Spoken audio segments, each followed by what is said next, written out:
to invoke a principle and think that that's going to get you justice. That's not sufficiently, and here's a word that is really a good word, that's not sufficiently capacious to be moral. That you need more capacity to be moral than simply the application of rules. The rules by themselves, they're important, but by themselves, they don't get you morality. So let's take this another step. I've just said this, autonomy is a fiction, association is a fact.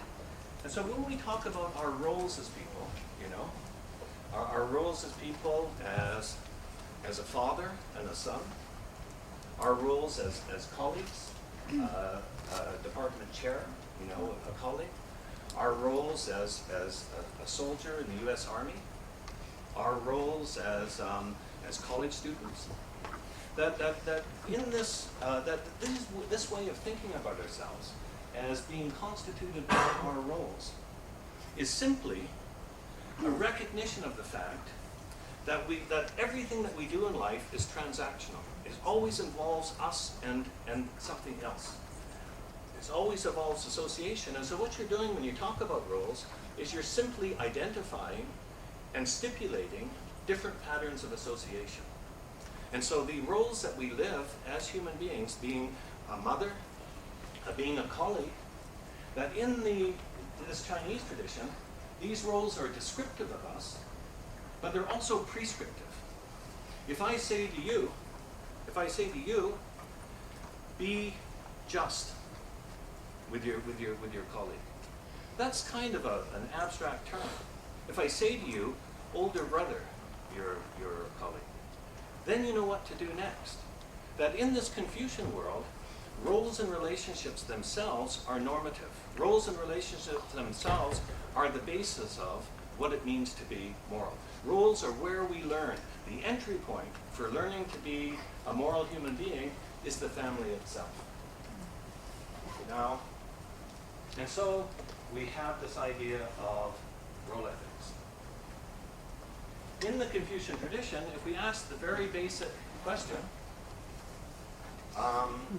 that contests, you know, in terms of what is the basic principle of morality, what is the nature of human freedom, that when we ask that question to Confucius, what is morality, it's very simple. Morality is to conduct yourself in a way that is conducive to growing your relationships. What you have, if we have our two colleagues here, what you have is you have an actuality, and that is their relationship as colleagues. But that relationship, if you have a cultivated moral imagination, allows you to think through a problem, like I thought through my son stealing a pen. Not calling the police, finding a more imaginative way of trying to solve that problem. What you have here is you have somebody who has the insight that goes with a cultivated imagination, and then you have the possibilities of the relationship. And so the way in which we move forward is not to follow rules, but to rather look at the relationship, to choose that possibility that is most conducive to growing the relationship, and then to act upon it with earnestness. That's the basic idea. And what is immorality? Immorality is to behave with other people with disrespect, or to ignore somebody. To ignore somebody is a violence. If you're at the table and one person is being ignored by the other people at the table, that's doing that person a violence. Being vulgar, being dismissive, being uncaring, being selfish. These are immorality. Being rude. This is immorality in the Confucian tradition, is to treat other people in such a way that you diminish your relationships. There's a passage in Confucius where he says that in looking for friends, you should have nobody who is not better than you. That your friends should all be people who are better than you. What does that mean? Well, I mean, one way of reading it is that if you're really a sot, you know, if you're really an undeveloped person, then you're going to have lots and lots of friends. And if you're really a consummate human being, you're going to have few and far between. Your friends are going to be few and far between. But what he's really meaning by that is that if you hang out with good people, you go to a good college, you hang out with people who are ambitious, who want to go somewhere, then you're going to grow yourself as a human being. If you hang out with people who are going nowhere, if you hang out with people who don't care, then you're going to grow smaller as a human being. But for Confucius, the idea like family, there's a passage where Confucius says, with family, always be agreeable, always be considerate. But when it comes to friends, be critical and demanding. You don't get to pick your parents. You don't get to pick your siblings. And so in that role, that's where you learn to be moral initially. But where you really grow yourself is in picking your friends, picking the right friends, and growing yourselves in those relationships. And if those people are better than you, that means that you have something to learn from them. You have a basis to grow. I can't remember who said it, but somebody once said that friends are God's apology for relatives. That's pretty good. That we don't pick our relatives, but we do pick our friends. And so in this Confucian world, given that we're constituted by our roles and relationships, we have a world where we're not human beings. You don't have something that is essential, some kind of a potential, that then becomes who you are. Rather, that who you are is a narrative that entails the transactions that constitute your life experience. That you're not constituted by something that is essential to you as a human being. You're a human becoming. You grow yourself in your roles and relationships over time. Let me ask you a question. What does an acorn become? What kind of a tree? An oak tree. What does a chicken egg become? A chicken. That comes from Greece. Are you guys Greek? That comes from Greece, where you have this kind of idealism. But if we take into account real life experience, 1 in a million acorns becomes an oak tree. The rest of them become squirrels. Only 1 in a million chicken eggs becomes a chicken. Most of them became the breakfast that you had this morning. That if you think in a Confucian way, you think transactionally, that potential, your potential, certainly has something to do with your DNA. It certainly has something to do with your natural gifts of some kind. But your potential is something that we can only tell after you have experienced the life, and we've watched you look for those places and those people that can enable you to grow yourself as much as possible. Your potential is a collaboration between you and the world in which you live. That's the Confucian way of thinking about oak trees and chicken eggs. So you have this idealism versus a kind of holistic aestheticism. What do acorns and chickens become? So what we have with this, this Confucian tradition that makes it very different from the standard ways that we think about ethics. You guys you have a course here called Global Ethics. This is one more way of thinking about what it means to be ethical, that you have a relationally constituted people as opposed to discrete individuals defined by, if I speak English, I walk into this room and I say, everybody please stand up, everyone please stand up. That's the language we use, everybody, somebody, nobody, someone, anyone, one. That's the commitment in our language. If I walk in the room and I speak Chinese, I would say, 大家请站起来. Big family, please stand up. Because what you have is you have 学父, or because, where's David? David, he's my 学兄. And so if you're his students, then I'm 师爷. Teach your grandpa. Teach your father. That in this world, and what we have here is we have 学兄 and 学弟, student older brother and student younger brother. In this Chinese world, all relationships, all roles and relationships are family relationships. That the fundamental metaphor, the metaphor that governs the Chinese world, is the metaphor of family. Why is that the case? Well, think about it. Think about why would family be promoted by somebody who wanted to create an ethical world as the governing metaphor. Why do you think that would be the case? This reason.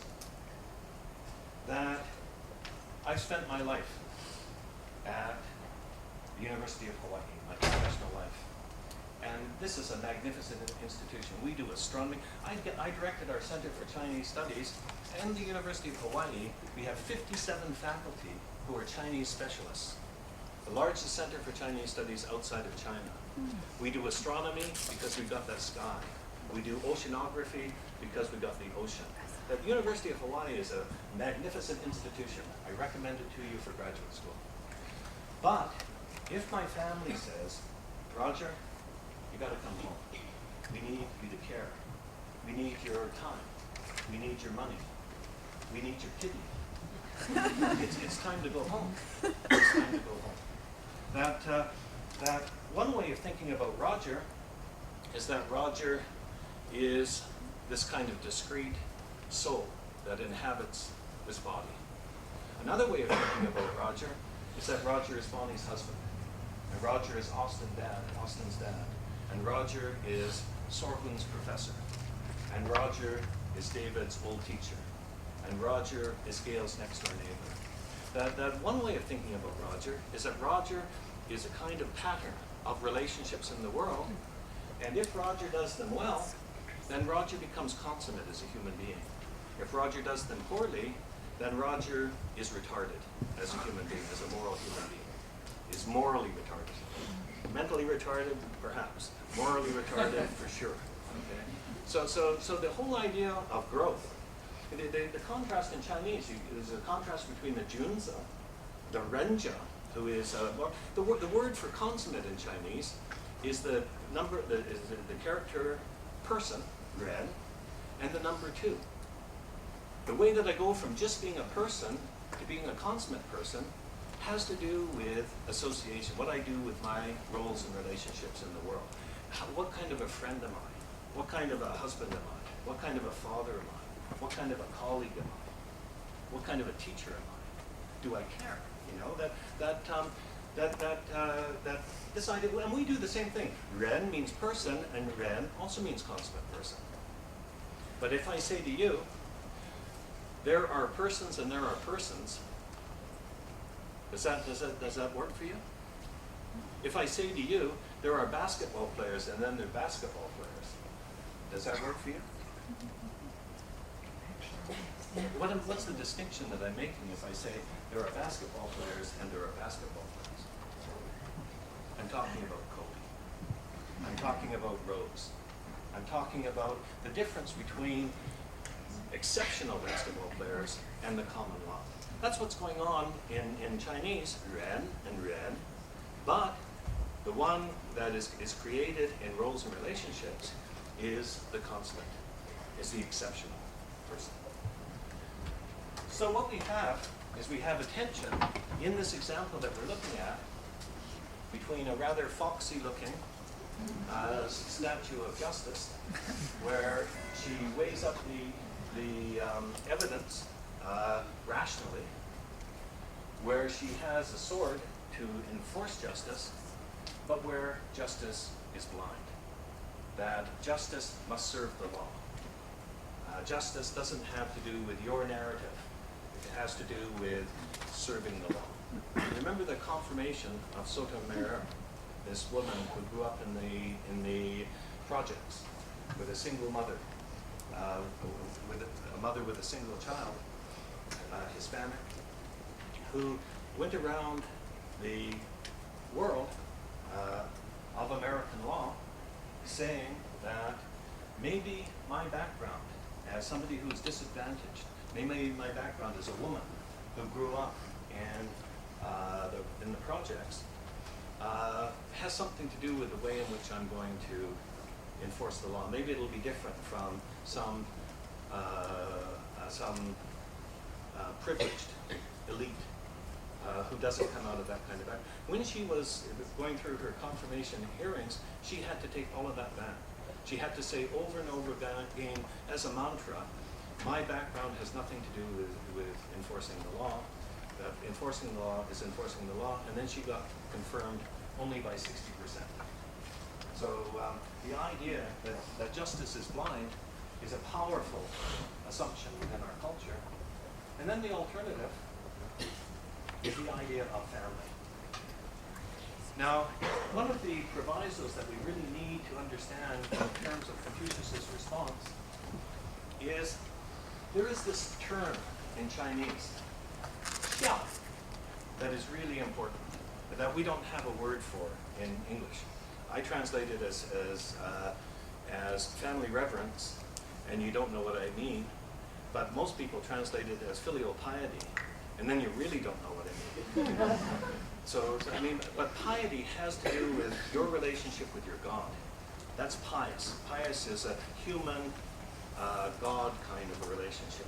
And so that's not what they're talking about in the Chinese tradition. They're talking about reverence and respect from one generation to the next. And so in this classic of family reverence, one of the classics in the Chinese tradition, Confucius has been talking to Zhengzi, a person who has iconic stature in the tradition for being xiao, for showing family reverence. And so Confucius is talking to him, and he's talked to him for 15 chapters in this book. And so we get to chapter 16, and Zhengzi says, "I've got it. To be xiao means to do what your parents tell you to do." And Confucius says, "You bonehead, you haven't listened to me. You haven't heard a word that I've said. That's not what I'm saying." And so this is what he says. He says, if confronted by reprehensible behavior on his father's part, and this idea here, when you're confronted by reprehensible behavior on his father's part, a son has no choice but to remonstrate with his father, to take exception, to say to his father, we ought not to be doing this. We ought not to. It's not that you have the option of responding to your parent, it is that you have the obligation. Sometimes doing what your parents tell you to do when it's not the right thing to do is not revering your parents, it's really letting them down. Sometimes you have to have the courage, and you have to have the tact, and you have to have the imagination to try to change behavior when you don't think what they're doing is right. And so what Confucius is saying when he says a father covers for his son, the son for his father, is not, my father can go and steal sheep all day, and that's okay. What he's saying is, you've got to do what is yi. Now this word yi is often translated in the literature, and this is where we really let the Chinese down, is we translate this word as righteousness. When was the last time you used the word righteousness? This is my friend, she's very righteous. I don't think so. Righteousness is a biblical thing. When you go to church, you talk about righteousness is comporting yourself according to the will of God. And so it's a Western religious term. And what we've done when we introduced the Chinese world into the Western Academy is, this was done by Jesuit missionaries, and what they did is they wanted to find common ground. They wanted to say to the Chinese, hey, you guys are just like us, and so we want to tell you all about the one true God. We want you to, these are well-intended people, but what they did with the Chinese tradition is they made it into something that is very familiar to us at the expense of what is unique to the Chinese tradition itself. And so what we have to do is we have to let that tradition speak for itself. There's a very famous American philosopher who just recently passed away, who said that forced redescription, forced redefinition is humiliation. If you have a friend and you say, I really want to be your friend, but by the way, you got to dress differently, you got to talk differently, you got to have different ideas and so on. That's not treating a friend. That's not the basis of making a friend. If you're going to have a friend, you have to take the friend on that friend's own terms. And that's the relationship you have to have with cultures. Yeah, well, you can disagree with them, you can have a different position, but you have to you have to allow them to be who they are. And that's what we haven't done with this Chinese tradition. So let's take this another step.